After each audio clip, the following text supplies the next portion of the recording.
Born and raised in Plantation, Florida. One of his hobbies is to run for Mr. America and become a buff, weight training. Matt indulges in financial advising for himself first, for others. Its speech title is the IceBreaker 2. It's actually a piece of equipment to break ice if you live in Alaska. Without further ado, please welcome Matt Sabrath.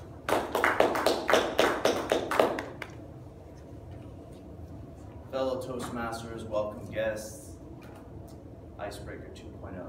What does Toastmasters mean to you guys? What is it? To me, it's stressful, it's a lot of work, it's time consuming, but if you put that all aside and you stick with it, to me it's about great changes and really working on yourself. The reason why I call this speech IceBreaker 2.0, unlike the first IceBreaker where you introduce yourself and explain who you are to everybody, this is the reason why I came back. There's a couple events that triggered my lapse of time coming back. The first, this is back in April, my birthday. I rented a yacht for the night, and I normally don't do anything for my birthday, but this time I wanted to just do something. So the reason why I don't care about my birthday is because every single year I celebrate my 25th birthday. The year before, I was out with some friends, midnight, it was my birthday, turning 25, didn't care. They didn't even know. Most people know when their birthday is gonna be, their friends, because it's on Facebook. I don't post it on there. But this year, I was dating someone who was really into, what am I gonna do for my birthday? And I didn't really think of anything. The only thing that stuck out at me was this yacht, the boat, seemed interesting. But to be honest, it actually cost a lot more than a dinner. But I don't regret it at all. It was a great experience, a great time. So I invited close friends, like you guys here. So here I am on this boat, and I'm standing at this table area, and they're singing happy birthday. Everyone's around me, like that. And they're singing happy birthday to me, and after they're done, my girlfriend at the time gives me a toast, and a couple friends of mine give me a toast. So I'm sitting there thinking, oh no, it's my turn. I have to say something. I don't want to. I curse underneath my breath, and I get nudged. Come on, say something. So then I thank everyone for coming. I say a few other things. This was terrible. It was one of the worst speeches or toasts anyone could ever give. I had been out of Toastmasters for 18 months at the time, and whatever skills I had totally deteriorated. Let's just say I wasn't a professional speaker then, but I was much better then than I was on my birthday. I even got in trouble by the person I was dating at the time because I didn't say enough great things about Growler. I didn't say what she needed to hear, and she ended up saying a great toast about me. So the second reason why I came back to Toastmasters. About a month later, my friend graduated from college, and friends and family came out to dinner. And we all sat at this like really round table at one of these nice restaurants, and his dad stands up and starts giving a toast about how proud he is of his son, how he graduated college. And other friends and family started talking and giving speeches. So I sat there, what am I gonna say? What am I gonna do? I don't say anything. I was like really disappointed in myself. I've set like higher expectations for myself, didn't do it. I was really disappointed. So here I am. I think I could become a great speaker, and when it matters most, I'm not speaking.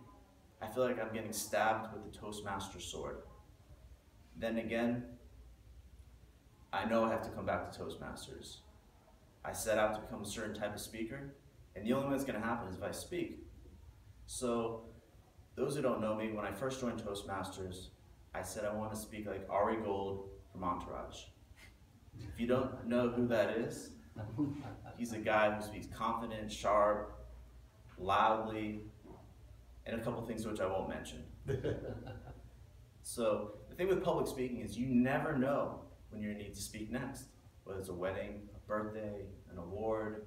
Tomorrow, any one of you could be out with a friend, friends, and someone got engaged, and are you ready to give a toast? So making sure that your speaking skills are up to par is crucial, especially someone like me who got in trouble for letting his speaking skills really lapse.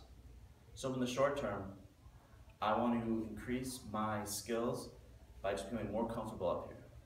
Then, my next plan is to make sure I can do pauses. Not just any pause, but pause when it actually means something. Create tension. So if it's an informational speech, I probably don't want to pause. I'm probably going to be really excited. The next thing I want to do is work on body gestures. Gestures is when you become a dynamic speaker. I was watching some speakers on YouTube. The ones that speak the best use hand gestures when they're thinking, saying, doing. They're always moving. That's what keeps an audience's attention. Pauses, body gestures, and that's just the short term. The long term, I want to copy a speaker like Tony Robbins. I was watching him on YouTube, and I want to copy almost everything he does. I know there's Toastmasters that have said to me, don't copy another speaker. You have to be yourself. Develop your own speaking skills.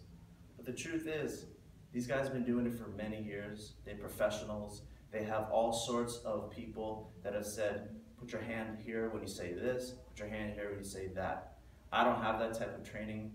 I don't know if anyone here does. So I want to copy a lot of his hand gestures. Tony Robbins will say, I'm thinking of this, and everyone comes to me with this information as a group. It's more captivating than just not moving your hands at all. So using someone like Tony Robbins to pick and choose certain things to say, I feel like it only add, I'll say, spice to what you already have. And lastly, I started filming on YouTube, and I started a YouTube channel. And there's no better feedback than filming and watching yourself. I was watching some of these videos of myself, and I was thinking, this is so boring. How could anyone watch this? So you immediately know right then and there, you need to change something about your communication style. So you can get an evaluation here in Toastmasters. Someone might be nice and say, oh, great job, I hear you, this and that. But they may not say, you need to use some tonality, you need to smile more, you need to do this or that. And using something like YouTube shows you right then and there. And the great thing about it is you could just stop it, delete it, and re-record it. So now I'm on my mission. I'm working on my path step by step, and I know I'm getting there. And fellow Toastmasters.